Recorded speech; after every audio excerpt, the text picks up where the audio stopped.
Welcome back to the Football Terrace. It's Straight Facts on Friday with the brilliant Lawless, the wonderful Staffy. How are you, boys? You both good? You both well?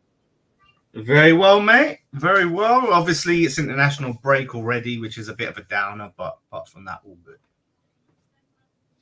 Yeah, I'm only happy because it's international break. That's You're happy because you'd be happy. I know why you'd be happy with it. What are you talking about? You have two losses too. You should be happy as well. Okay, oh, I forgot. I forgot you like the Spanish David Moyes ball. My fault. We played the team that are winning the league, despite what we're talking about on this show. We played the team that are still winning the league. Manchester Yeah, I beat this team not too long ago for a trophy. But anyways, how are you doing today, sir? Your manager did that. Ten Hag. Shout out Ten Hag. Big up Ten Hag. I'm good. I'm really hot. You're really doing this. All right, Lolis. I know you set the tone now for the rest of the show. All right. I like it. I'm good. I'm just a bit hot. I walked the dogs before this and it's raining again. So I've got to put on like the waterproofs. But it's too hot to wear like the full stuff. So you've got waterproofs over just like a t-shirt. So this makes you, it's like wearing a sweatsuit. Do you get what I mean? So just like hot and raining, man. Oh yeah, awful. So yeah, a bit sweaty after walking the dog, but it's good to get some air in your lungs. Loads to talk about today. Been a lot of stick for Arsenal this week, and I understand why, but we're going to be debating whether or not Arsenal are still able to win the league. A lot of people predicted they would 3 games ago. Where do people stand on that now? The boys are going to have their say on Ballon d'Or. Some big comments from a number of people as well we're going to get into today. Jurgen Klopp slamming Ten Hag's treatment of Jadon Sancho. Bernardo Silva having a big complaint about the amount of games that clubs play. And Conor Gallagher kind of spitting his dummy out as well. If there's any other subjects that you all want us to speak about, and yes, if you want to call it the Arsenal Terrace, you can, but I'm not too sure what Jurgen Klopp, Ten Hag, Bernardo, and Gallagher have got to do with Arsenal, but again, dead banter, my friend. I'm going to change it from dead banter to virgin banter, I think. I'm going to start calling it virgin banter. I think we're going to have to. Or beta banter is a better one. Like Didn't they used to call you the Chelsea Terrace a couple years ago? And I was Liverpool Terrace once upon a time as well. It's essentially what happens is when I make a point that people can't debunk, or my logic they can't debunk, they do some really weak ad hominem attacks where they come for me personally, but still don't address the points that are being made. So if it comes to West Ham Terrace, I know we've arrived. I know we've made it. You know what I mean? So they're basically saying it's like the scary stuff, right? Again, the first time I did it, I've done it on a few videos for a bit of fun, but the amount of channels that I've seen where individuals have reached out to me again, like actually having a go at me, or I've seen them on their videos taking shots, they're now all doing it. I love it. And we've seen these kind of things before, like people generally in life, when people start, when we talk about trivial things, right? We're not talking about life and death matters. When people start hating on you for doing it, it's typically because you're good at what you do. Again, we used to have like Lee Gunner on the Football Terrace a lot, big up Lee. And, you know, he would do things on his channel, get hate for it. People would not like it, but they'd still tune in and watch it. Or they'd start doing the same thing on their own channels. So, yeah, it's just, it is what it is, really. And I just kind of like, I enjoy it, really. I think people view you as the YouTube Raheem Sterling. The only team that's left for you is City, because you are the Chelsea Terrace, Liverpool Terrace, Arsenal Terrace. The thing is, I'll be honest with you, the problem is when I was praising, again, I always praise people that City fans don't hear the praise I give them, but I give them loads of praise. But when they were sort of 100-point seasons and doing all of that, I was waxing lyrical about them, especially about the structure of their football club, how well they're run. The problem is that nobody hates City enough to call me the City Terrace. Does that make sense? There isn't enough dislike of Man City, or there wasn't when that was going on, for it to drum up the same kind of reaction, because I can assure people if Arsenal fall off, I'll criticize them. It is what it is. Well, let's hope that happens. We'll see. We'll see. Loads to talk about. I wanted to start off with what Jurgen Klopp said. I really wanted to delve into this first of all. Jurgen Klopp has come out and said, if the whole world loses trust and faith in the player, then the manager has to be the one behind the player. I cannot just buy into this he's useless stuff like other clubs did, by the way. Buying a player for 80 million and then sending him out on loan. Very much Jurgen Klopp being asked about Jadon Sancho, taking digs there at Ten Hag, stating that the manager did a bad job, and that is why the situation ended poorly. Let me throw that out to you boys. What do you make of Jurgen Klopp's comment?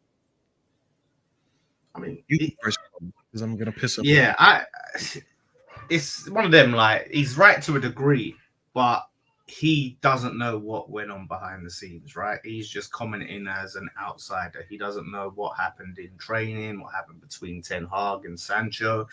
So yeah, he's making a lot of assumptions there. But I think overall, there's no way you can say he's a useless or bad player. Like, he went back to Dortmund, and yeah, he was his old self. So there's clearly a problem there at United, and it could just be a conflict of personalities there. So it's one of those, like, the only people that really know are the ones that are on the inside of what really went on. The rest of us, everyone else is just going to pick a side, and you're either team Ten Hag or team Sancho.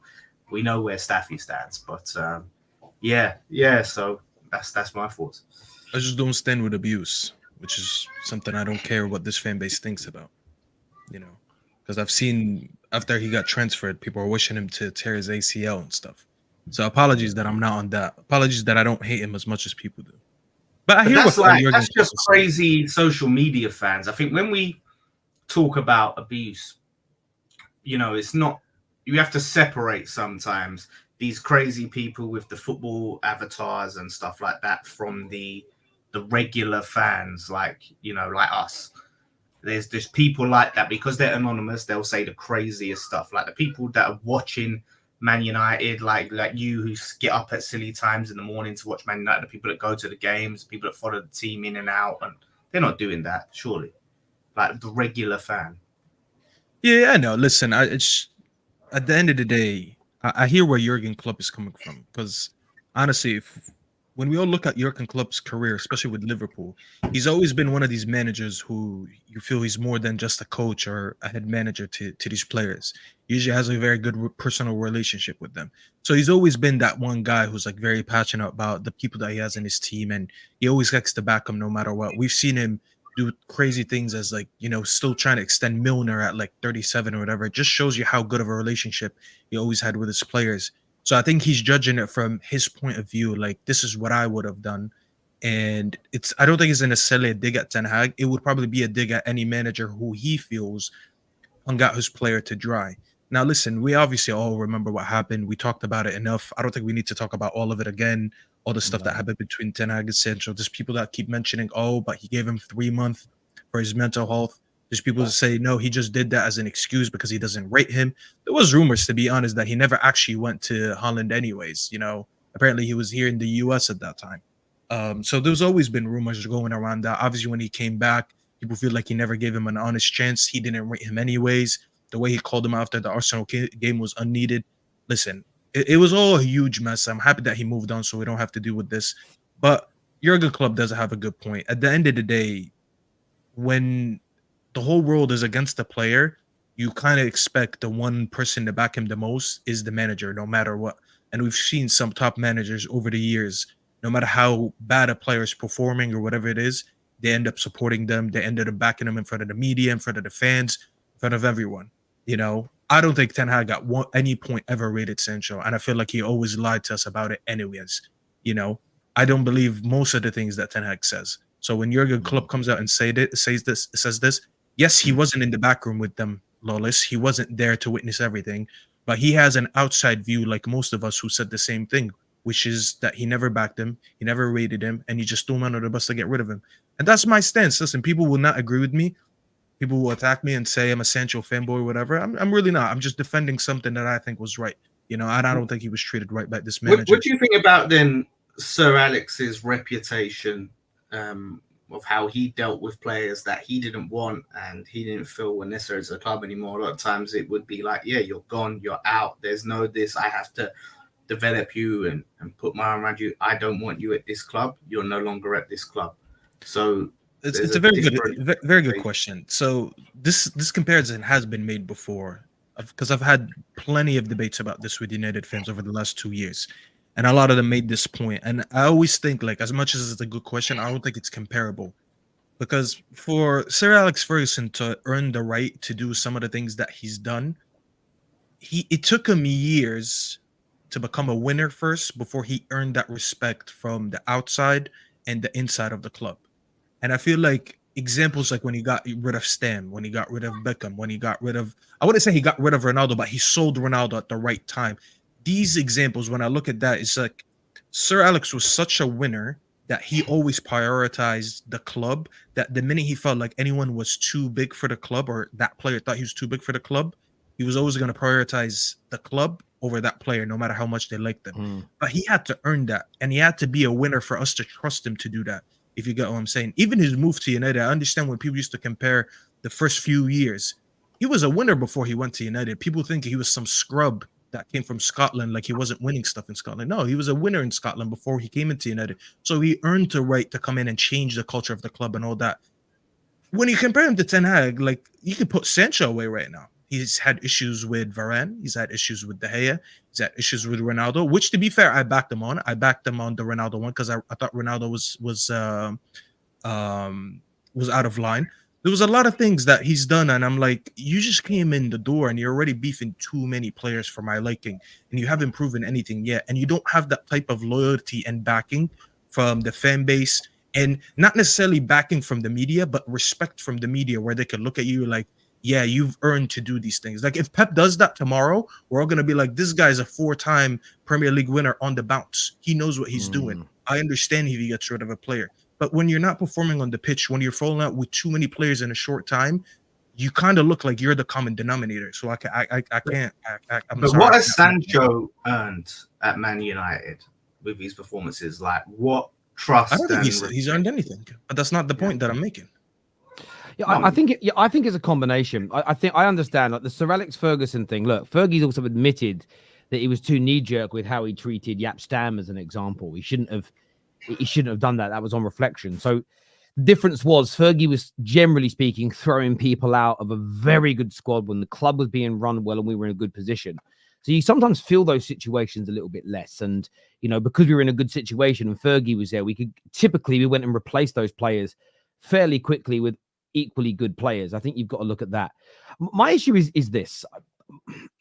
My concern with what Klopp has said, and I admit people in the comments saying he actually said it a few months back, but again, I've only just seen it now and it's trending today. That's why we're talking about it. But for me, what I don't like about what he has said is, why did you turn your back on Karius? Why did you turn your back on Benteke? Why were there players that you bought or inherited, because Ten Hag inherited Sancho, of course, that cost your club Liverpool money, that when the rest of the world, all the pundits said he ain't good enough for Liverpool, did you agree and sell them and buy better players? I understand that he didn't speak about those players in public in that way, and that element I agree with. But this idea that when the world turns against a player, the manager should always stand behind them. There isn't a successful winner, a successful manager on planet Earth who stands behind every single player when the world's coming for them and they're underperforming and they're underplaying, because they can't afford to. They have to cut their losses and sell and move people on. So for me, that's the only element that I thought was like, you know that you're not going to do that to the nth degree either. You know that isn't possible in every scenario. You just know it isn't. Whether it's the Sancho situation or whether it's Christian Benteke or whether it's Naby Keita or whatever it may be, you have to at times, for multiple reasons, say we've got to stop backing this player now and step aside and bring somebody else into the football club. Jurgen Klopp has done that magnificently well with his board at Liverpool, and it's why they brought absolutely huge success of Premier Leagues, Champions Leagues, and domestic trophies. It's why they became such a powerhouse, because they didn't just stand behind underperforming players. So I don't like this as some weird... What I wouldn't like to see from this is football fans being almost indoctrinated by this to go, do you know what? The manager's right. We should just be standing behind players no matter what. Because for me, no top manager does that in reality, unless they believe they're going to get a performance out of the player. Now, let's say Sancho goes to Chelsea and doesn't perform, leaves Chelsea in 2 years' time, goes to, I don't know, Inter Milan, doesn't perform. Well, then Ten Hag, whether Ten Hag's a success or not, he was right to not stand by Sancho, right? Because he just ended up not being a good enough football player. So I don't like the kind of blanket statement that's been... I've seen a lot of journalists and people quote tweeting what Klopp said. And I'm not per se annoyed at Klopp. It's the way people have jumped on it going, yeah, he's spot on. Proper managers don't do that. That's just not true, though, is it? You know, Pep's definitely. Why the hell has Pep not stood behind Calvin Phillips? Why the hell has he not done that? It's, you know, you could find an example of all these great managers, because the reason Pep ain't done it, by the way, is because Pep's right. You don't stand behind something that you don't believe in. And is not a top manager, so there's no need of having this debate. Jose Mourinho's done it. Yes, but I understand that, and people throw that argument in a lot. But just because Ten Hag isn't as good as those top managers doesn't mean that he has to stand behind players he doesn't believe in just because they're better than him and they get away, they're allowed to do it. He doesn't have to. I agree with you, but he didn't have to call him out either the way he did. But that's what I'm saying. I don't want to go back and revisit. But that element, I've already said, that element, our opinions are already set on that. Like no one's going to change. I understand, but that element I've already agreed to. But I do think if you Google it now, the managers in question, and Google like them calling players out publicly, I bet you can find examples of where they've done that as well. The point is, I've always had this view in life. I don't think just because if Pep's behaviors, attitudes, management style, man management, etc., make him the best ever or one of the best ever, surely we can't criticize lesser managers for following the similar path. That's like me having a go at you, Staffy, because you're following the recipe of Gordon Ramsay. Why are you following the recipe when you're not Gordon Ramsay? That's not the point. You're trying to make you're trying to get to that level, or you're trying to make the food taste as nice as possible. So I get you. I'm not defending Ten Hag in this from what he did to Sancho. I didn't like him speaking publicly. The leaks from the club were vile. We've seen that against loads of players. But Klopp's overarching statement of he should always stand behind a player when the world's against them and nobody believes in them. My response is it depends on the fucking player, really and truly, and how good they are for your team. Do you know what I mean? Like, it really depends on how good the player is, whether you should continue to back them on the football pitch. You really should. I agree that to a certain extent. Well, otherwise you wouldn't have wanted McTominay gone, would you? That's what I said. I agree with you to a certain extent. One didn't cost 80 million though, so. Why did Pep boot Joe Hart and Ten Hag come in from? Sorry, why did Pep boot Joe Hart and Ten Hag come in from the title-winning side? Because Pep wanted a ball-playing goalkeeper. That is completely irrelevant to the point. No, I think what he's trying to say is obviously Joe Hart just won the title. He's come in, booted him out straight away. Ten Hag has inherited. Why does that matter? Pep got rid of Ronaldinho when he first got to Barcelona because it didn't fit the way he played. We're gonna care for Joe Hart? Just I think the point people are making is based on Jurgen Klopp's comment that just because everybody thinks this person isn't good enough for your team, you as the manager should stand behind them. But you're right. Of course, you're allowed to get rid of players that you don't think they're good enough. If people think a manager selling a player means that doesn't back him, then fair enough. I mean, probably does mean that, but a manager shouldn't inherit all the players that he doesn't want. We always talk about rebuilds for a reason because managers want to come in and they want to bring in their own players. So by that logic, yeah, there's no problem with that. But to say he booted Joe Hart, first of all, he told Joe Hart, I want you to play with the ball. He said, that's what Yaya Toure is for. And he got rid of him because of that. Because the first thing he did was actually not listen to the manager. Like that, factually, he didn't listen to him. He said, why should I play with the ball when you got Yaya Toure? But this is exactly why Jurgen Klopp, who isn't behind the scenes, I think, especially as a position as a manager, where Jurgen Klopp is probably aware of multiple stories that have gone out about him that have not been the complete truth because people weren't there. But yet he's almost doing the same thing to a colleague of his. Again, maybe I'm, as fans, we do this. And I understand we get called out on it, but I think football fans talk about football in this way. I think when you're in the sport, when you understand the scenarios, I think maybe he's a little bit off with that. We don't know if that type of interaction didn't happen with Jadon Sancho and Ten Hag or not. Do you know what I mean? Like we're using what Pep said to Joe Hart as a reason, justification. You can only use the facts though, Lawless, right? We don't know all the facts. Yeah, but I'm using the only facts that I have. Yeah, but that's what I'm saying. So clearly there was a personal there is some sort of personal discrepancy between the two.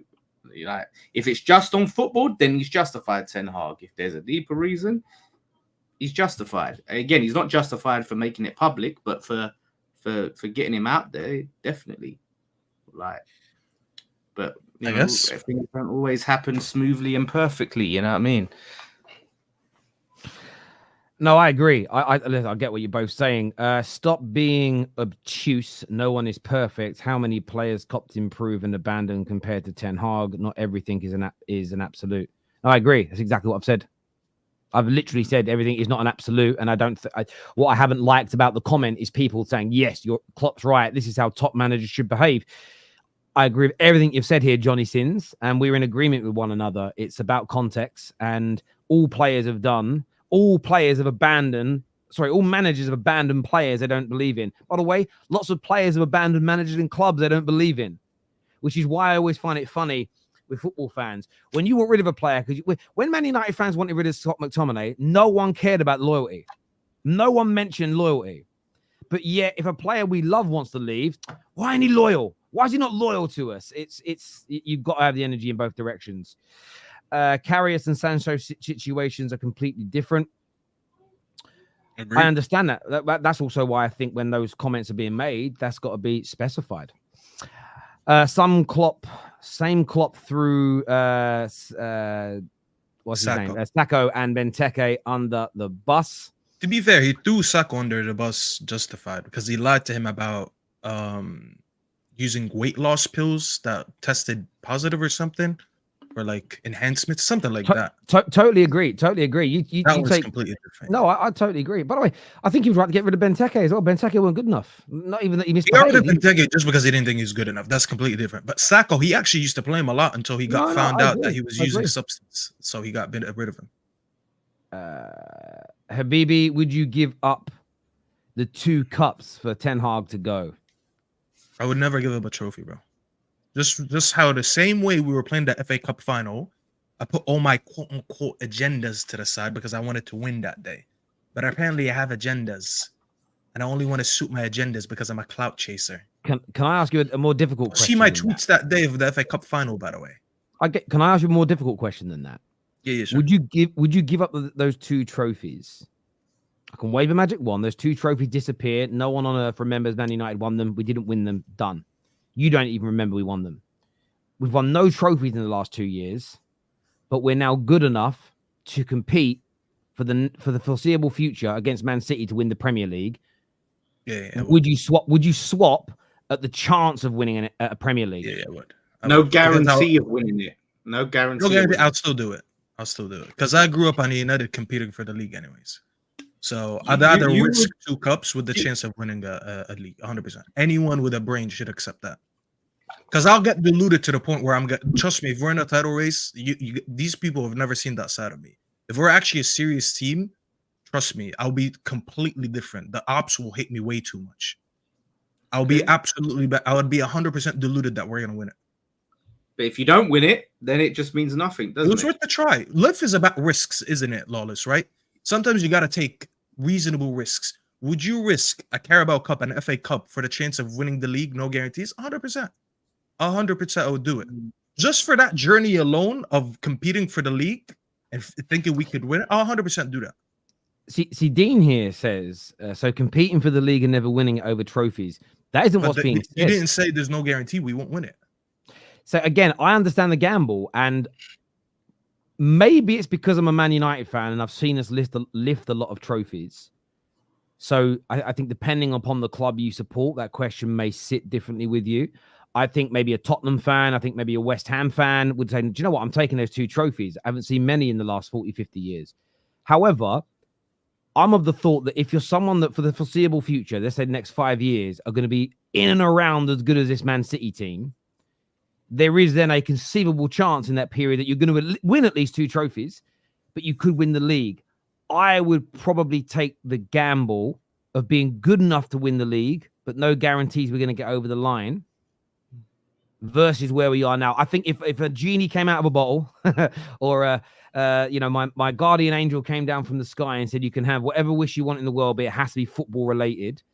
But you can't wish for yourself to be as good as Lionel Messi, because that would be my first wish. Why would you not? I'd like to be on the pitch myself. I might take that, and go, if that was an option, I might take it. By the way, I wouldn't ever wish to just win all the trophies, because if it's just your wish making it come true, it would take all the joy away. Like we've all cheated on computer games when we were younger. It never feels as good when you lose that final of the FA Cup or Champions League on Football Manager. You turn it off and start again and you win. It never feels as good. I've done it when I was little. Cheat to get the Champions League because what that could lead to of some genuine joy down the line. Because boom, West Ham won the Champions League or Man United. Boom, we got money. But that's the question. So, yeah, if I was to say to you now, Lawless, to phrase a question this way: so this season you could win the FA Cup, or you could get into the top 4, but you would be a team next season genuinely capable of winning the Champions League. Which are those 2 options? You can only pick those 2 options. And if you win the FA Cup next year, it can be the same West Ham, like middle of the road team. But the other option is you might win the Champions League. Which option you taking? That's so tough for West Ham fan. I think I would lean towards the latter because I've seen the trophy now. I've experienced the trophy. So if you'd have asked me a couple of years ago, I might have gone with the FA Cup. As much as I love it. To see West Ham like in the Champions League, in the conversations for winning the league, like that would be amazing. So I think as hard as that is, I would have to go with that one. Yeah. I'm the same. I think I wouldn't get rid of trophies just to be a good footballing team. So if someone said football looks amazing forever, but no guarantees of winning, and give up some trophy, I wouldn't do that because it just looking pretty means nothing. But if I knew as a guarantee you're going to be, again, I'm talking. Remember the context here. Almost as good, in and around as good as City. I think I might take that for the next 4 or 5 years to see where we get as an example. But and the you didn't even say, because I see this. Unfortunately, there's a lot of losers that are trying to cook my opinion in the chat. But when I say losers, it's because they never seen their team win anything. I'm safe for me to say that I've seen enough Premier Leagues that most of these guys will never see supporting their teams unless they're a City fan. Anyways, the reason I agree to that is not because Terry said, hey, would you give up trophies to be a top 14? That's not what he said. He said, would you give up those 2 trophies for a chance to win the Premier League? Now, there's like something in life that's called risk. Right? Got that? I'm sorry? Like Who Wants to Be a Millionaire, where it's like, okay, you've won the 250,000. Yeah, do you want to risk that for something? The next bit, exactly. Some people are just boring. We've given 2 options. Sorry to interject. We've given 2 options. I understand in the ideal world, you want to keep the trophies and be good enough to compete. That's what you want. But we're playing a little game. And that, when you were younger, what would you rather be? Like a bear or a tiger? If you responded with, no, I just like being a human, you're a boring person. Like that's not the game. So the game is, so someone here says you don't get a trophy for competing for a trophy, but no one said you did. That wasn't the question that was asked. That wasn't the point. And again, you could gamble and lose in this. You could gamble. And actually, I've changed it now. You're the only one who knows that those trophies have been taken away. That way, the jeopardy's on you if it goes wrong. That's the gamble. I'm asking, you've got those 2 trophies. Would you gamble for more, or would you accept what you've got? I think it's a good question. A good little game to play. I want to hear from you in the comments section below. Some super chats here. First one says, I agree with you. Habibi, thank you very, very much. Thank you, Diallo. You're not a loser. You actually have a winning mentality. Now, D's very good, by the way. D's a great guy. Another great super chatter of the Football Terrace is Joshua Jack, who says, and that's why when football fans mention about playing for the badge, I find it funny. You have a player, Scott, who gives 100%, yet you want him out, but you back a player like Sancho who don't give a F. How do you know he didn't give a fuck? Because Ten Hag told you he didn't. I just refuse to be a sheep. I'm sorry. That's all it is. Good. That's the thing that. But do you know what, Lawless should bang on? What's happened to the Man United fan base is because of 11 years of bollocks and shit and toxicity. The debates are sort of like the answers to a lot of these debates are sort of like half cooked in the sense of, no, I do want someone that plays for the badge. I don't care the motivation. It could be the money. It could be the prestige. It could be to win trophies. It could be because they love Man United. Whatever. I don't really care what the reason is. You want them to give 100%. But I also want them to be better than Scott McTominay. And the problem is, for me, it's never been... By the way, I would take 11 Scott McTominay starting with the dedication they've got and Andy's ability versus 11 Angel Di Marias who don't really want to be there. Because I still think the lesser players that are working hard will achieve more than a team of people that don't want to be at a football club, typically speaking. But you want the combination of the two, but we've just been in such crap for a club of our size and stature and what we spend for so long that the debates end up being, I always find them to be micro penis competitions. It's like, no, the players that are really talented that didn't really like that. We know for a fact now that Alexis Sanchez didn't want to be here. We know Di Maria didn't want to be here. I want that quality with the desire for the club that you get from a Scott McTominay. I don't want any of those players, as in those individuals. Does that make sense? I've always felt that's the kind of answer to a lot of these questions. But no, it's like the whole, do you want to play nice football or do you want to win? Ideally, both. But I'd rather play bad football and win than good football and not win. But I want to play nice football and win football matches. And I hate that question. Like, West Ham fans got asked it so much, and it's like it's mutually exclusive. Like, bad football wins, good football doesn't. So what would you rather? Like, it would frustrate the life out of me. Like, you can't play good football and win. It's ridiculous, mate. No, it is crazy to me. Question: can Salah ever get to Henry's Premier League legacy? Of course. Why not? In terms of trophies, how many does Henry have? I think Henry has 3. Salah has 1, but he has a Champions League. No, he has 2. Yeah, I think he has 2 Premier Leagues. Henry has 3 for sure. Does he? Yeah, he for sure has 3. I don't think he does. Double check me on this. He joined in 1999. He might have. If I'm wrong, I apologize. 2 Premier Leagues, 2002, 2001, 2 FA Cups. And that's it. Okay, I thought he had 3. In England, Wenger, what he did do, he done 2 doubles. But yes, he was part of the But so he won he won 1 double. He done the double in 2002 with the FA Cup and League, and then he won the FA Cup in 2003, and then he won the League in 2004. Okay, maybe I'm thinking because Wenger has 3, so I probably assume Wenger's got 3. Yeah. He won one.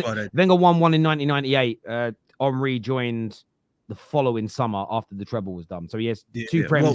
2 Prem. Salah already won his team a Champions League, and he has 1 league versus Henry, who only has 2 leagues but has no Champions Leagues. So I guess in terms of trophies, they're pretty balanced there. Now it comes down to their individual trophies. And I think Salah has I heard someone say this on the terrace here that I think it was Tom Little. He said Salah's the only player to win. I think he's 1 golden boot away from winning like 4 in a certain amount of something like that. So in terms of personal accolades, that's the one that separates. Didn't he win a Ballon d'Or as well, Salah? Didn't he win it? Salah? No, he was in the top 3, but he didn't win it. Yeah, I thought Salah didn't win one. Henry didn't win one. D says here, I said legacy, not achievement. Subtle. Do you know what, D? But I think achievements are part of a legacy, which is why if you remove Harry Kane from Tottenham and just look at him as a Premier League football player, I don't care how many goals he scored, his legacy is nowhere near the Henrys, the Salahs, the Drogbas, the Andy Coles, the Dwight Yorks, the Sheringhams, the Rooneys, the Cantonars, the Manes of this world, the Haalands, the Agueros, because those they were all so brilliant in title run-ins, cup finals, Champions League runs as Premier League players. You compete in all those competitions. So I do think that your achievements are factored into your legacy as a football player, because Pele would have been Pele with or without the World Cups, but doing what he did at World Cups and winning them, I think it enhances your legacy somewhat. And listen, I agree. Look, I think that Salah's in the conversation. Do I think he could surpass him if he gets that new deal? He needs a new deal.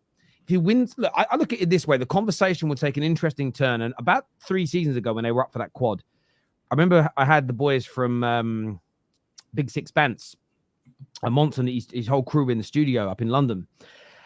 And we were talking about this, and we looked back then, and his numbers were on point with Henry's, and they've stayed on point. But I said, I think he needs a few more big trophies. They nearly won the quad that year. They've won some domestic trophies since then. But say he gets a new 3-year deal from this point.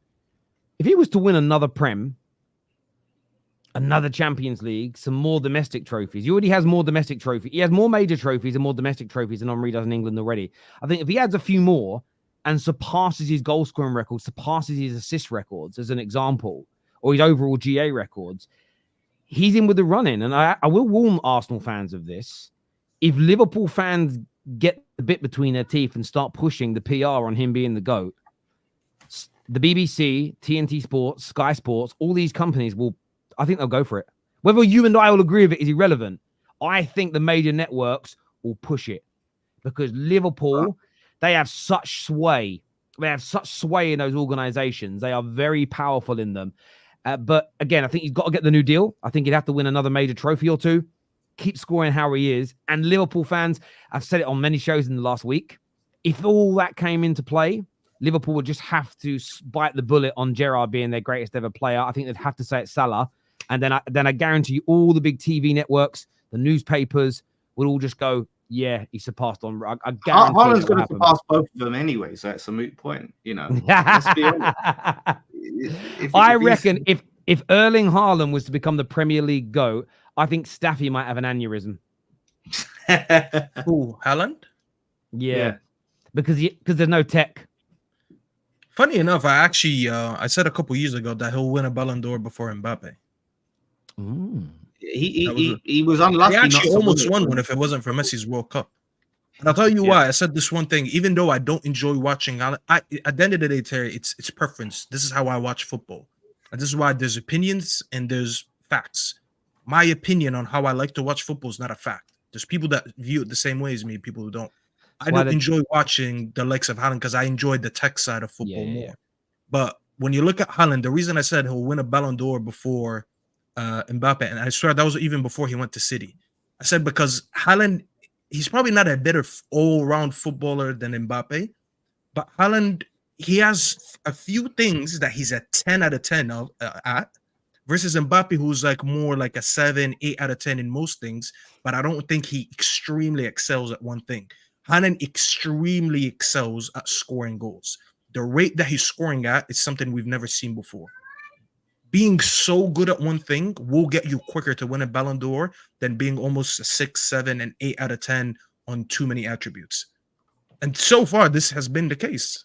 You know, Mbappe I don't think he's been close to a Ballon d'Or like Haaland has. And I think that's where we both, that element I agree with you on completely when it comes to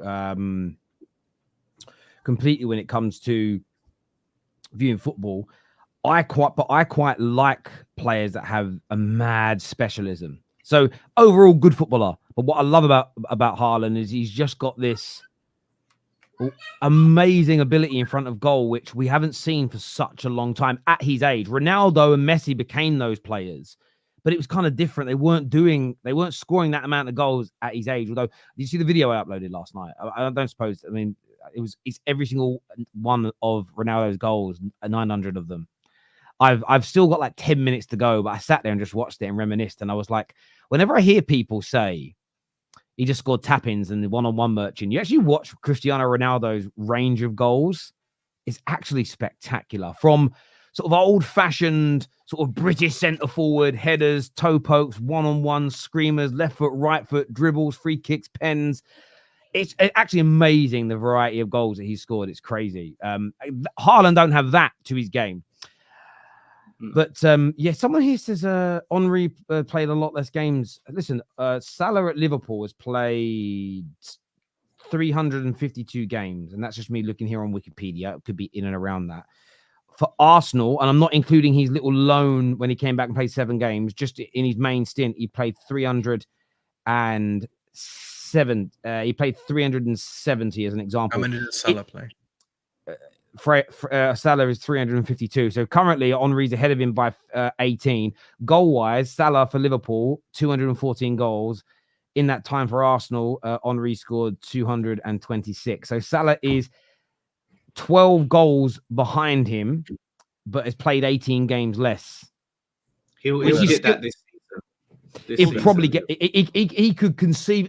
He's going to score more than 12 more goals, isn't he? So he's going to surpass Henry's goals for their respective clubs. Whether he does it in 18 games is another matter. It'd be very interesting to see when Salah gets to 370 games for Liverpool where he sits. But he's in and around the we're talking about legacy though, because if Salah's here for another 3 years in the Premier League and scores more goals, for sure. Yeah, he's because it's the leg. It doesn't matter that technically Henry played 20 less games and scored 1 more goal. Like it's just what it was. Longevity helps for sure. Yeah, it's massive. That's why there's certain debates where, like, when Ryan Giggs as an example was mentioned, people are like, he only achieved that because of his longevity, and I'm like, yeah, but that's the point. It's like if you Yeah. if you compare Giggs and Bale as an example, I think Bale has accomplished more in football than Giggs has in terms of him leaving the Premier League, going to Real Madrid, winning the trophies that he's won, playing better for Wales than Giggs. So I kind of hear it from that way. But when it comes to Premier League legacy, there's no way I could compare Bale to Giggs because Bale left at a young age. Yes, he was very good, but there's a point why Giggs stayed like what 20 years in the Premier League, The 13 man was Premier Leagues. the man was Longevity has to count for something. the You know what I'm man was saying? the man was balling out. He's a winger and a left midfielder, but he was balling out in central midfield at 38 It's years of age Madrid. and winning Premier Leagues. And this is where I get Giggs gets so much disrespect. Speaking of disrespect, Maradon says, Terry, remember Haaland is better than R9. Crazy, remember? It's not what I said. Say is his it? full name. That's not his name. His name is not Maradon. Say his- Who? Oh, Maradon the moron. Maradon the moron. there you go. What I said is that he is the best finisher Europe has seen since R9. And when we run the numbers, and we looked at, if you looked at R9's numbers his whole career at the same age, this was like 2 years ago I did it, including before he came to Europe, it was almost the same numbers. When you looked at just European numbers, Haaland was ahead of him. Now, of course, nobody would ever suggest that Haaland is a better football player, better technician than R9. But when you look purely at the finishing and you isolate that and talk about it, since R9, there has not been a better finisher at the age that we've seen Haaland at so far. And that is undebatable because the numbers just don't lie. It doesn't matter if you like Haaland. It doesn't matter if you enjoy the finishes, enjoy how he plays. No one has finished the amount of chances he has done at his age in Europe since R9. And as long as he doesn't get injuries that R9 got, he'll glide past him. But equally, longevity matters because you can't get to 900 career goals like Ronaldo without longevity. It's impossible. So when some people say, oh, he only got to 900 goals though because he played so long. But do you understand how much work Ronaldo's had to put in to keep his body at this level so that he has longevity? That hard work is why you get the rewards and why you get the records and you win more trophies at the end of the day. Look at buddy Pep. What's his name? Pepe that retired in the mental 40 plus years old at the Euros. 41, I think. Yeah, 41. Obviously, I think he's retired now. This here says Terry, didn't you say you would give up your FA Cup to compete for a good footballing team? I'm confused. Didn't you say you would give up your FA Cup to compete with a good football? I mean, it's kind of like the question that I've said. I think you just sort of worded it slightly differently. If someone said to me now, magic wand, you get rid of the FA Cup win last season, but it means for the next 4 or 5 years, you are going to be a sustainable team that's up there challenging City with a genuine conceivable chance of winning the league. So yes, competing, I would take that risk of being able to achieve than being what I am now, which is a team that I feel is nowhere near competing for a league title. So yes, I would definitely do that because I'm doing it in the pursuit of more trophies and bigger trophies. I'm not doing it just to compete. It's with the hope of even more trophies. I think people miss that element of the conversation somewhat. Joshua here says, Staffy, I used it as an example. Relax. Oh yeah, he wasn't having a pop at you. Yes, I'm raging. I'm very non-relaxed. I'm sorry. By the way, I will take the high risk, high reward. Thank you, mate. Thank you. Similarly, can Vinicius Jr. surpass Ronaldinho's legacy? No. When you look at legacy, okay, this is when this word differs. Ronaldinho, as his legacy, I'm not talking about his success and his achievements as a footballer. His legacy will live on forever. People until this day, they tell you one of the reasons they watch the sport is because they saw Ronaldinho highlights or they grew up watching Ronaldinho. They don't talk about because Ronaldinho won this, Ronaldinho won that. Ronaldinho has impacted the culture of football way too much for anyone to surpass it. Like it has to take something very special from someone like Vini or someone else, Brazilian. The only one that got close to it was Neymar.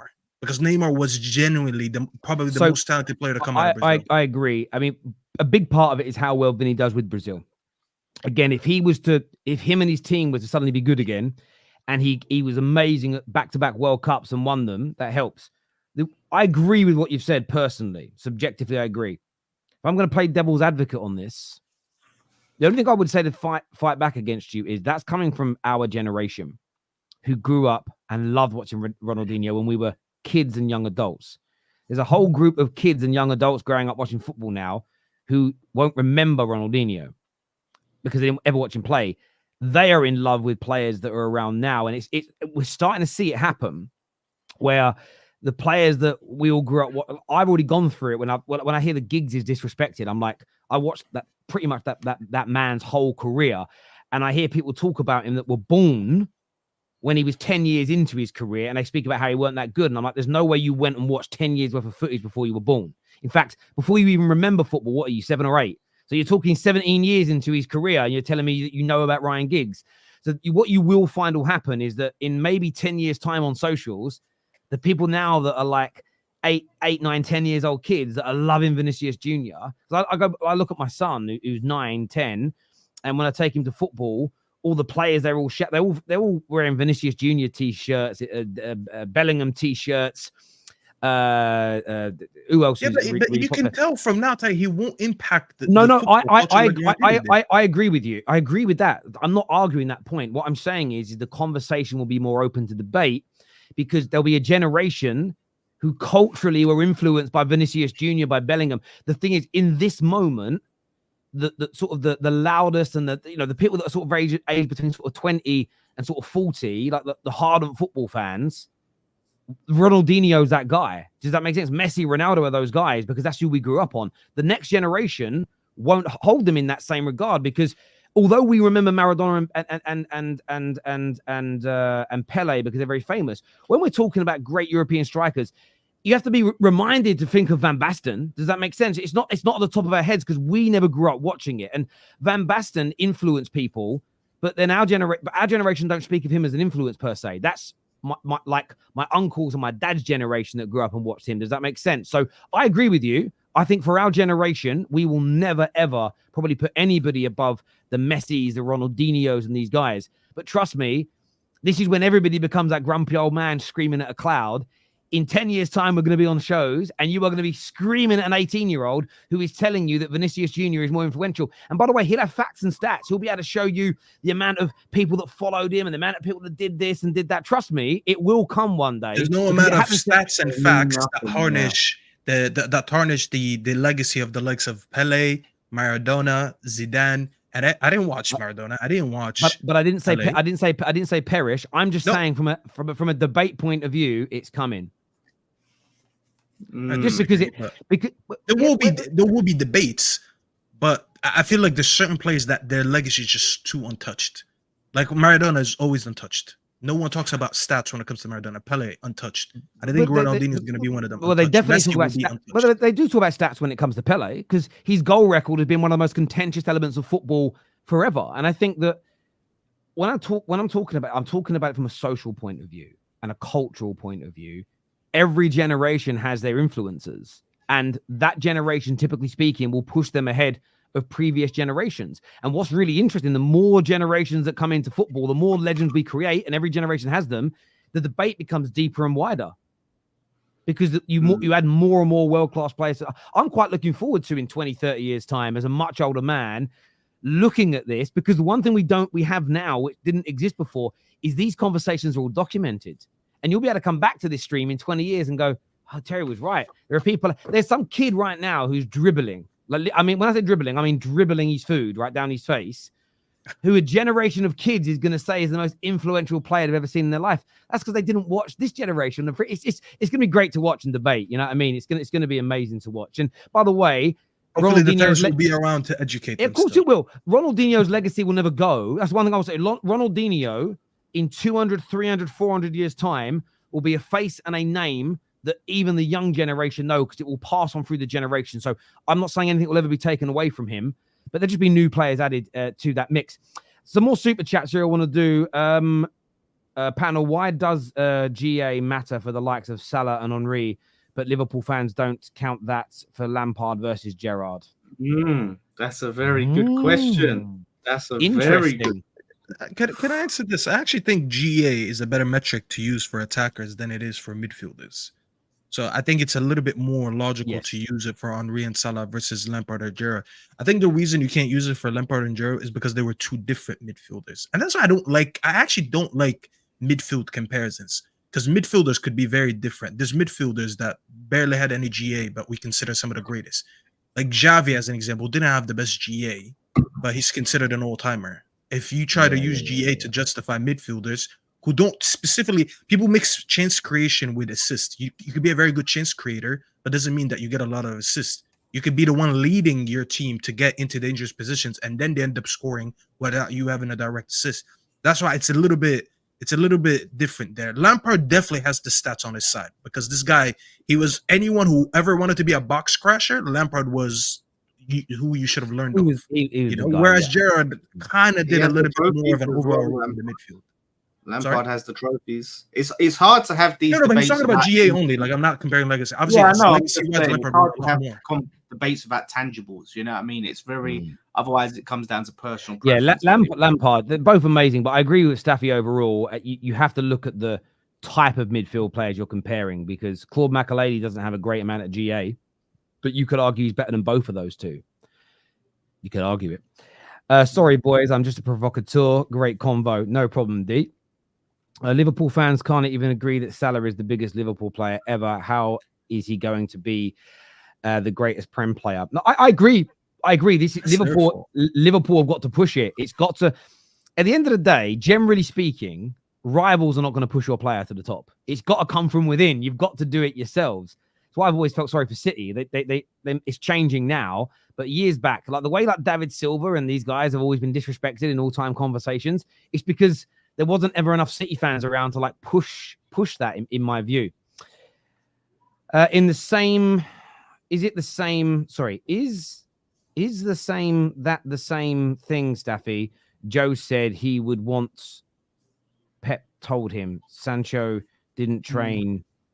I don't understand what you're saying here. Maybe my brain's gone. Okay. So is it the same thing that? So is it the same thing, Staffy, that when Joe Hart basically told Pep that the sentence that I said that why you asking me to pass when you got Yaya Toure for that? He said so Sancho didn't train, so he didn't do what the manager wanted and got booted. Completely different. So you're saying Sancho didn't train. Who said that? Where's the proof that Sancho did not train? Now you're fabricating things. Yeah, he didn't train. He didn't train well enough, is what was said. So the manager said he didn't train to his standards that the manager wants of him. That is completely different than you saying he did not train. That's why Sancho came out and debunked that and said, "No, I did train to the standards." So it's up to you to believe either side.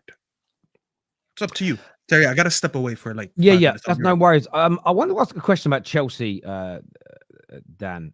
So Palmer, along with, and I want to go and get the other names. Palmer is one of them. Has been dropped from the Conference League squad, and we know that Chelsea have a big season ahead that also includes the World Club Championship at the end of the season, and theoretically they could get up to like 70 odd games. But I'm just looking for the other names that are on that list. But do you think, having watched that game against Servette, do you think this is a little bit of a risk? So it's a Palmer, Wesley Fofana, and Lavia have all been left out of the group. Out of the Conference League group stage by Chelsea. Do you think that's a risk that's worth taking, or do you feel as though Chelsea should be trying to win that, get back to winning silverware, and have their best players available? Yeah, I think it is a big risk because you look when they against Servette, they didn't play no youth players. You know what I mean? Like Palmer was playing, and maybe it's an argument for maybe why they don't need him. But that's just it. He would be a massive asset and a match winner in that competition. So for them, yeah, like they're taking a gamble because even if you want to make the argument of, oh, we don't care about that competition, if they finish second in the group and they end up having to play an extra game that they don't want to play, then they've got more football to worry about, more traveling. But on the other hand as well, like you're in that competition, I think if they don't win it, honestly, it's gonna look bad on them. Like I said before, everyone said to us how anyone could win that.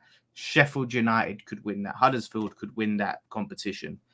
Every other Premier League team that stepped in it hasn't won it, and people go, "Oh, it's because they didn't take it seriously." Well, I saw Aston Villa against Olympiacos play their full strength first team. You go and look at that lineup Villa play and tell me they didn't take it seriously. Leicester played their full strength team.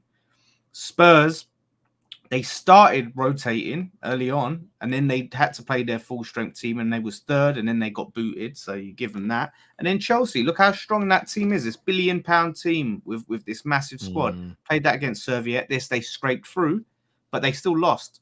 So it's not as easy as we made it look. We only drew one game, the rest were winners. You know what I mean? In the Invincibles of the Conference League. So yeah, man, like I think they're underestimating it, and it's on their head. Be it if they don't want to be in the competition, then just play your kids then, and then let yourself be exited. But I don't think that's what we see here. I think they can win it without these players, and I understand with a lot of football coming up, you got to worry about that. But for us, our thing was just win the group and then rotate and rest. Win the group early. That's what they should have been trying. Yeah, it's obviously a different kind of format in Europe now. I understand what they're doing. It's not illogical. I just think it's a little risky because in those first two games, they kind of relied on bringing Palmer on as an example to get themselves through. And the worst thing, I mean, not the worst thing for Chelsea, that would be an exaggeration. A bad thing for Chelsea in this development would be to not get through this stage, would be to fall out at the kind of league stroke group stage in the same way Tottenham did. I think this is a competition they should take seriously. You could argue it's easier to win than the FA Cup or League Cup because you don't have a team as good as Liverpool, as good as Arsenal, as good as Manchester City in it. And it's an opportunity for more European glory, another major European trophy. And I think well, yeah, there's a set to be won. And, it's one of those things where maybe Chelsea fans will take it more seriously if they are in the knockout stages. That often happens. But it's like with the Europa League. I'm sick and tired of fans. It doesn't really matter. It isn't the big European trophy. I was looking at Man United's European record. We've got a good one. We've won Europa League. We've won 3 Champions Leagues. We've won a Cup Winners' Cup. It's good. But I looked at recent years where we sort of lost in the final against Villarreal, went out in semi-finals.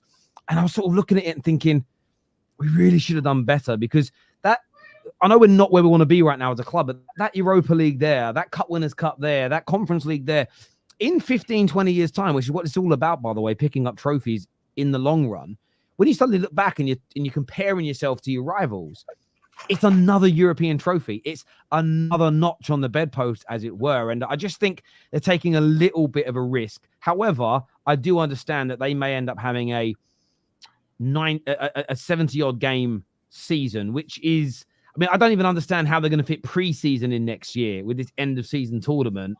It's crazy. But this is where that big squad is going to be tested. This is where we're going to see how much having all of these players is really worth it. You know what I mean, for them. And if we're sitting here, and this is why I don't get with Don coming on and saying, oh, well, I can't put my chest. If we get injuries, like we have to stay injury free for this to happen, for that to happen.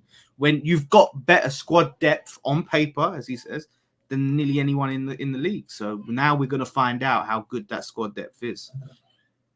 That's what. No, we certainly are going to find out how good that team is. As well. If Chelsea wins the Conference League, Chelsea overtake United in European trophies. Yes, you do, obviously in totality. The weight of the 3 Champions Leagues is still massive, but this is exactly it. And I don't want that. For me, if I was to, if anyone asks me what my overall ambition for Man United would be, it's what I want to have is in England. I want to have the most leagues, the most FA Cups, the most League Cups, and the most European trophies. I don't just want to have the most trophies. I want to have the most of all those categories.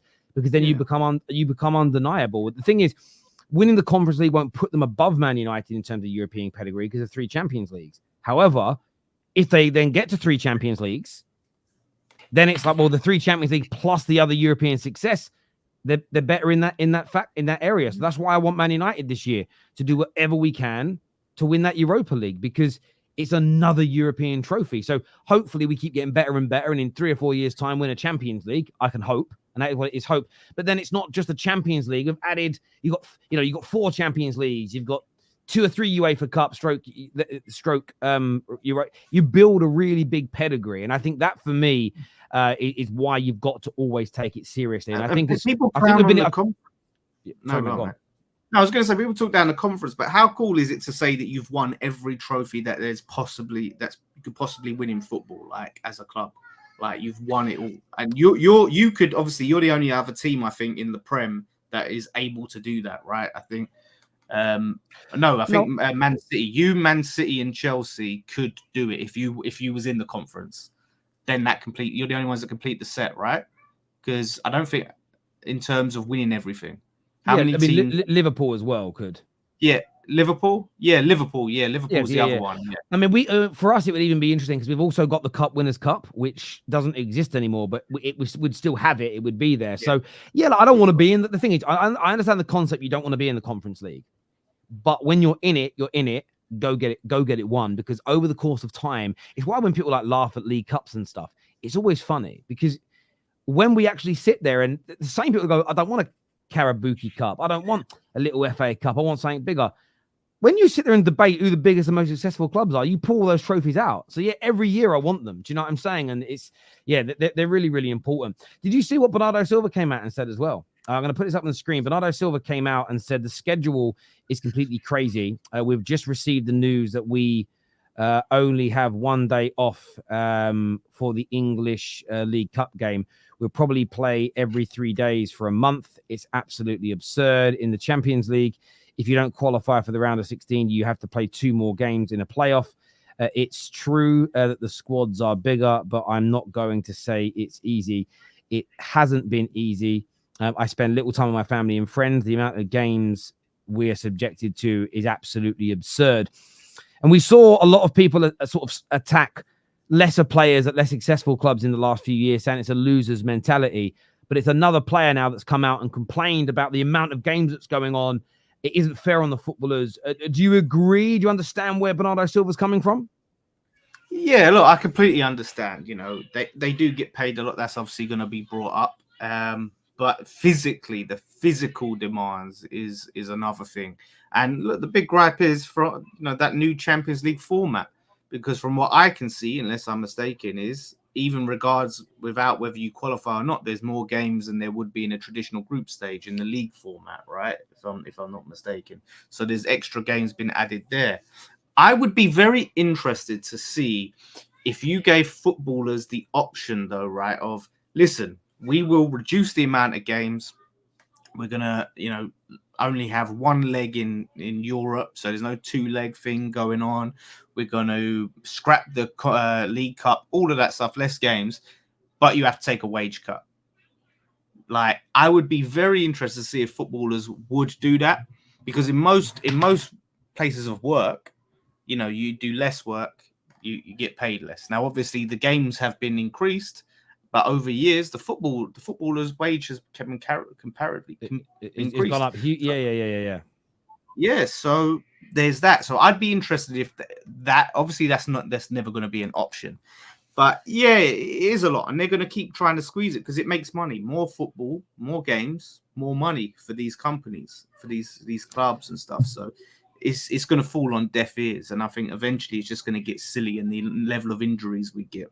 And this is where clubs have to start using their squads. Why you don't play Bernardo Silva in the League Cup, like 3rd round. Well, what I find interesting about it is I get where they're coming from, but you're absolutely spot on. There's more money coming into the game. There's more games, but the players are being paid obscene amounts of money for it, which is fair. They're earning that. They deserve it. What I don't like is why are they not calling out their clubs? They're always blaming the FA and the Premier League and UEFA, but it's their football clubs, their managers, the people that run their clubs that are signing up to these initiatives. It is their clubs that are taking them around. I don't get enough time with my family. It's your football club that takes you away for 3 weeks in pre-season to travel around the world. A lot of these clubs and players at these clubs moaning get taken away for 2 or 3 weeks at the end of the season for post-season tours and games.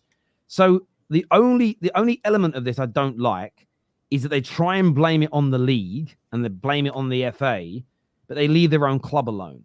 And then the fans moan about it, but actually it's your football club. Because your football, the Premier League clubs are the Premier League.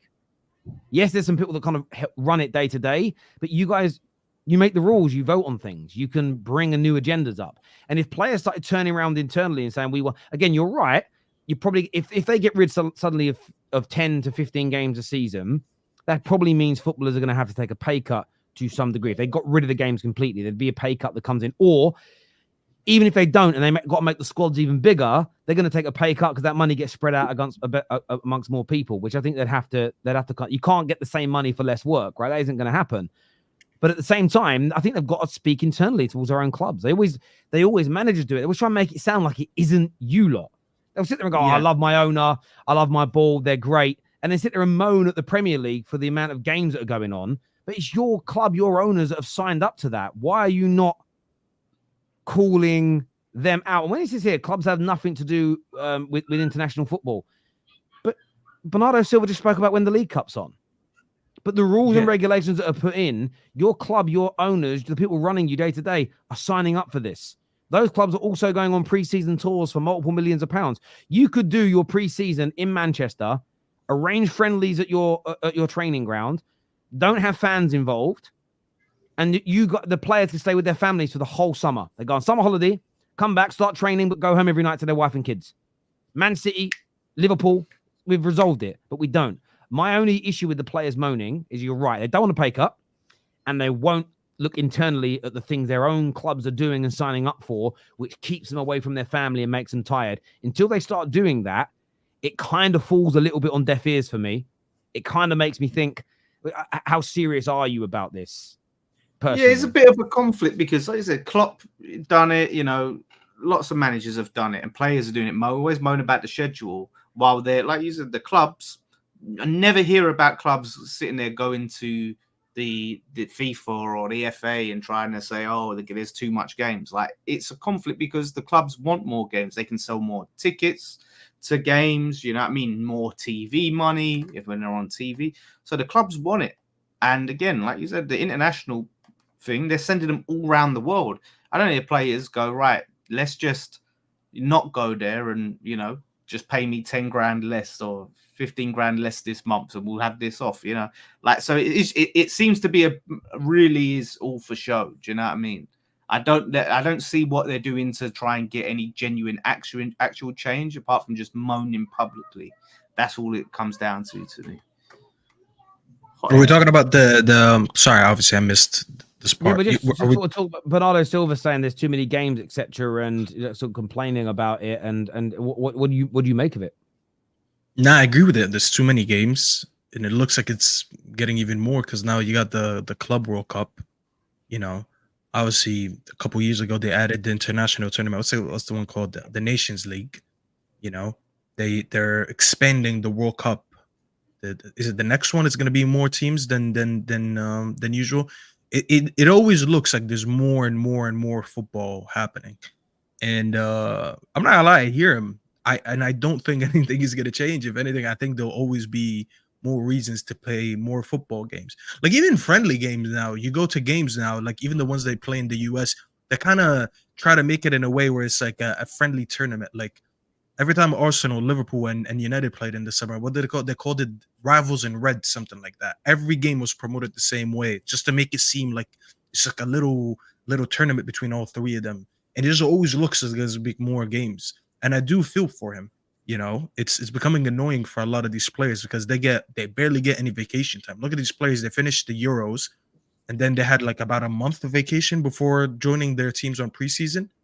You know. So I feel for him. It's these players are being ran to the ground. This is why we're seeing more injuries than ever. ACLs. Remember last season? I think Madrid started with like 3 different ACLs. It's not a coincidence that all these players are going down, you know. But their clubs are not doing anything about it, you know. The only way I look at it that it could be feasible to play that amount of games all year round is then when you kind of I think they're gonna have to expand teams. Like this limit of I don't know what the limit is. Is it 23 or 26 players? It's probably gonna have to be more. Like I feel I see a future where these football teams are gonna look like NFL teams.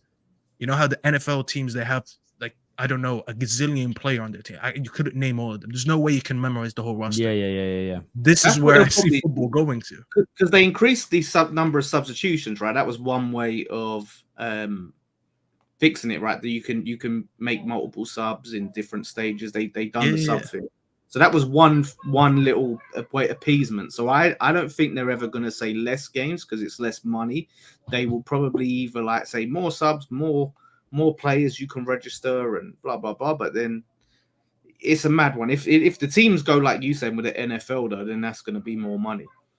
They have to pay players. It's a madness. Yeah, I'm not gonna lie. As much as I love football, I don't want to watch too much football. Sometimes it just becomes too much. Like I love what I like when I miss football.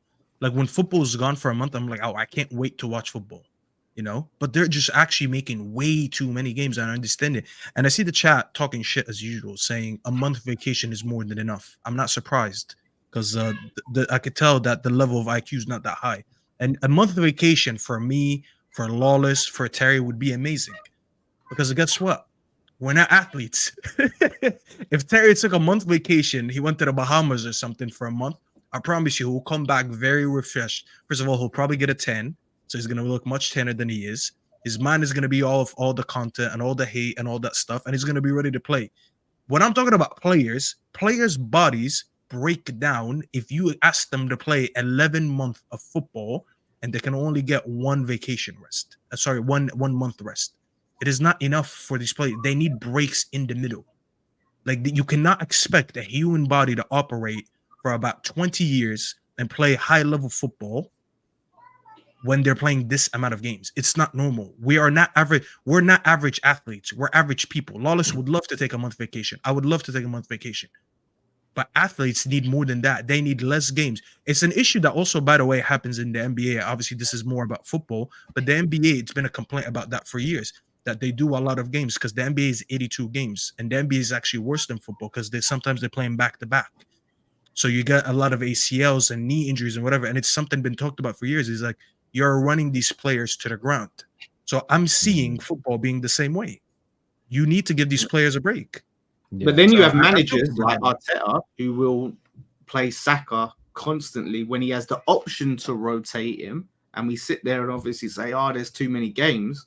Why are you playing Saka every game? You know what I mean? Like, that's what I'm saying. They need to expand squads, and managers need to be smarter the way they use squads. There is certainly a balance in there. But again, players can just say, well, no, I'm not doing it. Pay me less. But I mean, they can do these things. This again, they're not like normal people in the sense, not the guys at the very top. It isn't like someone walking out on a sort of working wage and now not being able to pay their bills. This is pro footballers that sign their contracts. They know what's kind of coming. And I do think there's a sensible conversation they can have. And I do get people saying they can't call out their employers. I don't mean in a press conference. I mean internally. Because the players still hold the power in football. Because without them, there is no football. They're the most powerful people in the game still. So there is much they can do. I wanted to ask you guys about Arsenal. I'm not too sure of your individual predictions, but I was thinking about across the straight facts fraternity, as it were, all the people that come on shows. Quite a lot of people, being, Sam, I think Mo did, Giuseppe definitely did. A lot of people predicted Arsenal to win the league. It's been like a kind of a weird week or so for Arsenal. They obviously had the draw against Brighton. There's been all the controversy around the red card for Declan Rice. They've had the injury to Marino, which has come at the wrong time for them. And suddenly there seems to be a lot of panic around them as a football club. You may not have predicted them to win the league, but are Arsenal suddenly is it right that Arsenal are suddenly now being written off as having no chance of winning the league by a lot of people at this stage? Or do you think that's a little bit premature? Have they been written off, or are people having doubts? From doubts right through to being written off. I just want to see if your mind changed about Arsenal at all in these opening 3 games based on what we've seen. It seems like there's a little bit of a meltdown online, especially from people that are not particularly behind Arteta. It's almost, or don't like the way the Cronkies run the club. It's like they had a couple of injuries and it's like, we're done. We're finished. It's over. Like, how do you boys see it? I actually have a strong opinion on this. So I wouldn't write Arsenal off whatsoever. I'm not going to write them off. I'm not going to have doubts that they'll at least be in the top 3. So I'm not going to change that.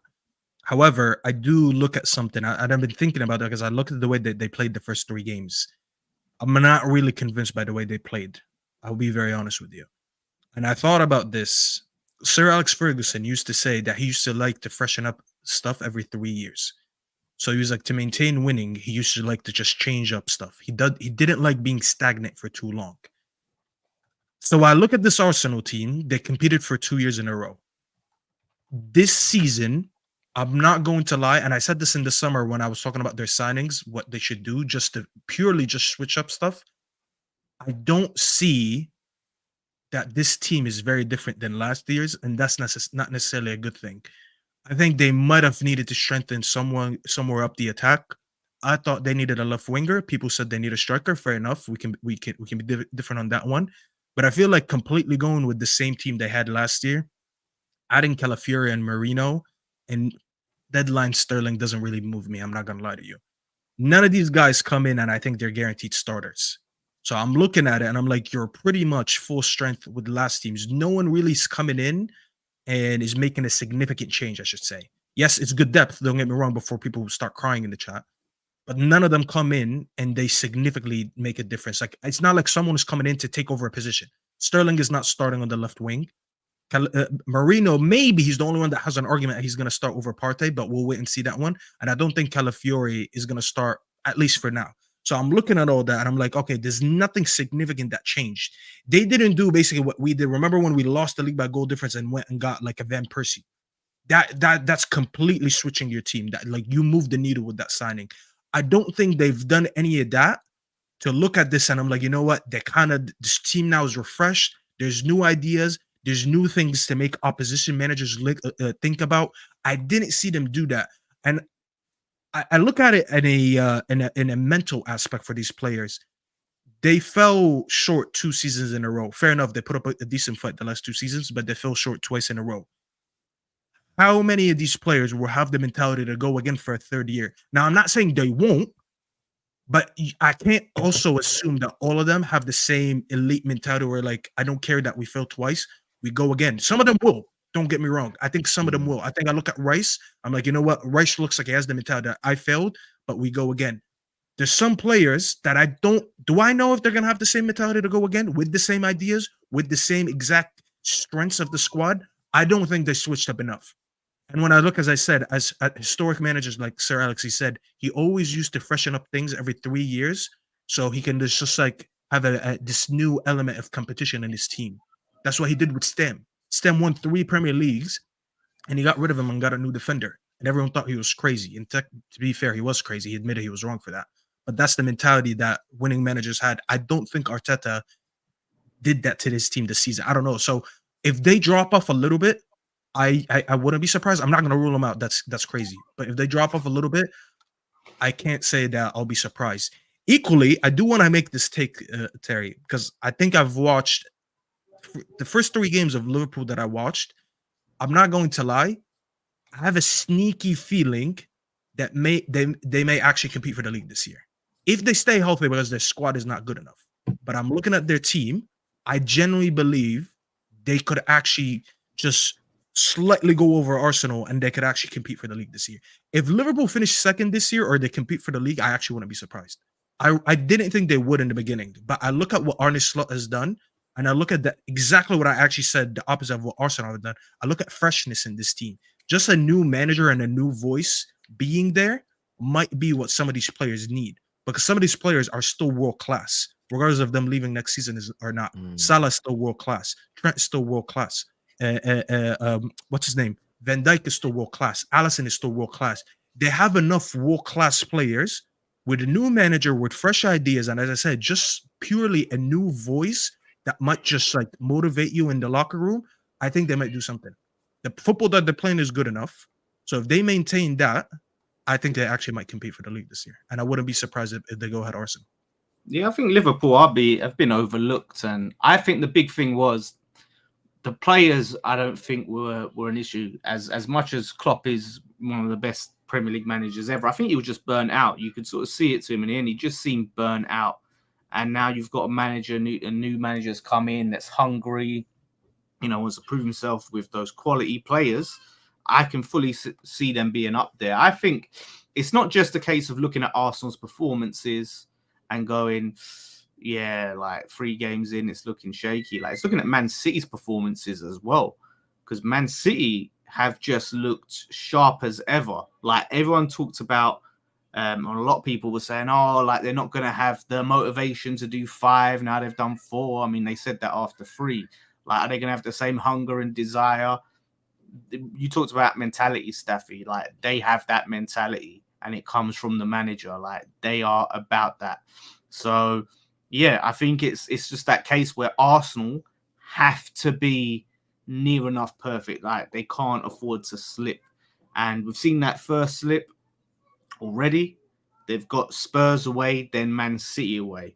This is a key period, right? Is if they come out of those games with 1 or no points, it depends. If that 1 point is against Man City, that's something. But if they go to Spurs and lose or draw, and then lose to Man City, and Man City win their next 2, which include Arsenal, that gap, we're talking like if they lose, that's an 8-point gap. You know what I mean? Like this stage of the season. And these gaps, you know, they can go on a run. And I get that. Look, City were my pick to win the league at the start. So from my point of view, nothing has really changed. I just found it interesting looking at people that even in our group chats, people have been like, I predicted Arsenal to win. I'm not sure now. Nothing has happened in the first 3 games that has changed my mind about City, Arsenal, or Liverpool. I felt all along, all 3 would be in the title race. There's going to be ups, there's going to be downs. And yes, Arsenal had a horrible end to the first little segment of Premier League football. Moreno breaks his shoulder in the first training session. Declan Rice gets sent off when they're dominating and they drop some points. These things are going to happen to every team to a certain degree. It may not be that exact order for City or Liverpool, but there's going to be some peaks and there's going to be some troughs. Sterling is going to be key here. Because I felt all along with Marino coming in and Calafiori that if they added a top attacker, someone that is going to score lots of goals for them or create more chances for them, I felt they could just pip City. That could be that freshness, as you've mentioned there, Staffy, that freshness, that new motivation. Oh, we've got someone else that's scoring goals. That can rejuvenate everybody. We've seen it at all clubs that have been in title races before, all clubs at that level. I think if Sterling can come in and be a success, and it is a very big if. You know, I've seen the interviews. I've seen how happy he looks. I'm waiting to see him kick a ball before I make a judgment. Yeah, it's part of me thinks, you know what, a really good system, a good atmosphere. You could just get a little bit of a renaissance from him. There is also the possibility that he is finished and you get the Chelsea Raheem Sterling, lots of chances missed, not enough goals. But if Sterling can turn it on, they've got a really, really good chance of winning it. However, having said all of that, I think Arsenal fans are like already changing their mind. No, actually, I gave it the big and all summer. We ain't doing it. I just think slow down a little bit. I think a little bit of that panic is I'm going to change my opinion really quickly because I want to make sure I'm right. Does that make sense? If I change it quickly, make it very public and noisy that I'm changing my opinion, I might be right. Because a lot of people just want to be on the right side of the outcome as opposed to... The reasons for picking Arsenal weren't sound. It was just based off of just feelings and like, oh, I feel like Man City won't have the hunger. Oh, Arsenal were close, and if they had a player, so they didn't have genuine. I get that. I don't think much has changed. I still see it as 1, 2, 3, City, Arsenal, Liverpool. I think it will be a close title race, as we've seen in the last 2 years. I think Liverpool's biggest issue, excuse me, very late night last night. Liverpool's biggest issue is I don't think they've bought enough in the summer, and I think they'll get to about March and start tailing off with all the football they're playing. I think they needed another, again, unless Chiesa becomes a Chiesa of 4 years ago, and there's a chance, then that might change. As an example, if Gravenberch keeps performing like this in that kind of DM6 role, if it isn't just a sort of, you remember when Arsenal brought back about a decade ago now, maybe, but when they brought, what was that player's name? He was playing at Charlton and they brought him back. And he played in midfield, then he left a few years. I swear he went Villarreal. Someone in the comments. What's his nationality? I can't remember. Yeah, well, not Flamini. Not Flamini. Someone's going to write his name for us. I've just forgot the guy's name. Again, further proof I'm not an Arsenal fan. That's it. Him. Coquelin. I was going to say Capuy, but I was like, no, it's the no. Coquelin. I knew it was the French guy. Do you remember when he came back from? I don't know if you guys remember this. I remember he came from Charlton, went into the Arsenal team, and for a few weeks or a few months, he looked amazing. You saw it, and it was like, oh wow, why was he even out on loan? Look how amazing! And then he kind of fizzled out. So, if for instance, I remember Hazard spinning him, like he completely ruined him, like Hazard. yeah, for that. yeah, he just drifted away. But if Arsenal, not if Arsenal, sorry, if Liverpool, if Gravenberch continues as he is now, and Chiesa is a really good signing, then maybe they will go the course. I think with Arsenal, it's all about, again, I'm not putting their season on Jadon Sancho. That's out of order. Because if Jadon Sancho, if Raheem Sterling is amazing and everybody else flops, it won't matter. But if Arsenal were as good as they were last year and Sterling delivers, that could get them over the line. But it's going to be close. And I just don't think much has changed. I feel like the meltdown and the panic because of one draw is a madness. Doesn't mean, I agree. If you go and lose to City away, lose to Spurs away, and as you say, end up being 6, 7, 8 points off the top, then start to ask some major questions. But I just don't think you have to panic right now. I don't think you've got to put the negativity out there right now. If you never thought they were going to win it, if you think they're going to flop, if you think they're going to have a bad season, then I understand. Keep that energy because you already thought it. They're not the individuals I'm talking about. It's the people that have gone from, I think we might win it, to season's done after 3 games. It's mad to me. It's crazy. Is this real? Someone said in the chat, Bosby said, not Bosby, he's calling us out. Rampage said that White Yardy said Sterling was his favourite player at Arsenal just after his first interview. That's insane. The way they get hyped on these signings. I think it's a Jamaican thing. Rampage scratching? I can't. What minute was that comment? Sorry. If you this was at 5:04. 5:04 p.m. Oh, okay. Yeah. He said that. Yeah, That's it. This is how they get hyped on news. That's mad to me. Forget Staffy, forget Rice, But I think it's a Jamaican bias, though. Isn't he Jamaican? Yeah. They're both Jamaican, but both Jamaican men. So I kind of. But favorite doesn't mean you think they're your best, because I like my. David Beckham was one of my favorites. Teddy Sheringham was one of my favorites, but Teddy Sheringham was never our best player. Do you know what I mean? Staffy's favorite was Sancho. He was never our best player. But he was Staffy's favorite. It's true. My favorite was actually Rooney. So don't do that. The first jersey I ever bought was Rooney. It was the number 8 jersey before he even had it. But has anyone had a favorite player before they've kicked a ball? Have you ever signed a player? I have one. I hear, if that's your logic, I get you. Yeah, I get you. Because how could be your favorite when he hasn't even played yet? I did it you once. Can't say Ronaldo. No. I did it once when we signed Javier Hernandez. There was something about the deal, the way it was announced, and I just remember saying to my other half at the time, I was like, I love this kid. When you ain't seen him play, I said, trust me. I named one of my cats after him. I had a cat and I called it Chicha. I loved him. I loved the guy. It was something about him. And do you know what it really was? And it was and then when he came in, I already thought, oh, this guy's gonna be good. And then I remember I was MUTV subscriber at the time, and he went on a US tour, and he was in the lobby, and we had a backup goalkeeper called Thomas Kusek, I think was his name. The fucking Thomas Polish Kusek. guy. I know you. Yeah, Polish goalkeeper. He was standing in reception as well, like this, just daydreaming, and the cameras are there, and Javier Hernandez walks right up to him and says hi, and he thinks it's some fan, and Kusek just sort of went, "You all right?" and then ignored him. And then somebody official walked out and said, Javier, you're going to come with us? And he goes, oh, my God. Shakes his hand properly and says hello to him. He's a teammate. And that's what I sort of loved. It was probably the last time Man United signed a good player that was completely unknown to the world. And social media's kind of made it hard to do that. But that was the last time it happened to me. Apparently, he wasn't talking about Sterling. He was talking about Coquelin was his favourite player, White Yard, said. So okay. We went off. We was talking about Sterling. I thought that's what Coquelin. Coquelin. No, I kind of get it. But I think we've all had players at our clubs that weren't the best player at our club, weren't even were average, but we liked them. Like I had it like Jordi Cruyff as a kid.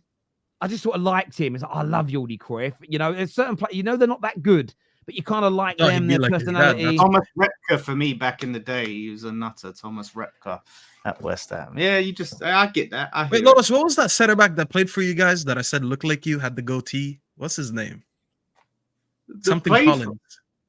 James Collins. Yeah. The first time I ever saw Lawless, I was like, he looks like their center back. I'm not ginger. I know, but the bald head and only I was one that's Ginger Pele. Just know that there's only one Ginger Pele.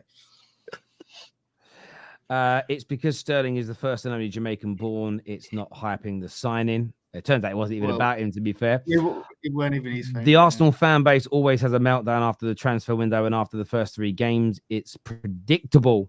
And Ray here says Arsenal ain't winning the league. They're still weak mentally and quite lucky not to lose.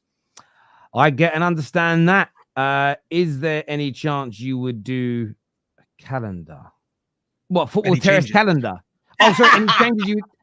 Any changes you would do to? I think he's talking about the when we were talking about the football calendar.